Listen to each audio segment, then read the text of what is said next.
So during the early 1960s, it lasts until the mid 1970s, the Portuguese colonies, which were Angola, Guinea-Bissau, Mozambique, those three, they had different liberation movements, but they coordinated them around the same time.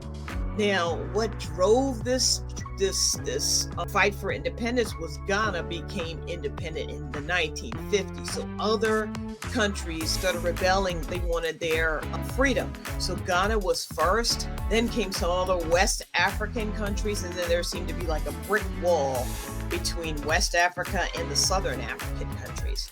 Now, something else happened. There was another war, and it was called War of Carnations, or the Carnation War. And that actually happened in Portugal itself. So there was a revolt in Portugal in the 1970s. That's what ended the Portugal colonial war, because there was a revolt in Portugal itself. They rebelled against the dictatorship, because it was a dictator there who took over from the monarch.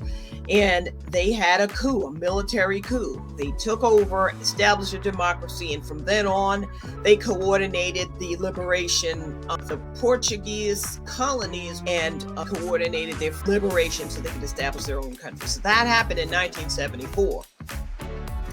So now we have an exodus of people leaving these countries, right? And go to Mozambique, Guinea-Bissau, Cape Verde, that's on the western coast.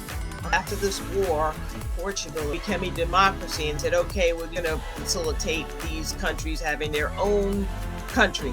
But there were some people who needed to be repatriated to Portugal. They needed to leave. There were some people that were not Portuguese Africans, but they were Africans who worked alongside the Portuguese ruling class.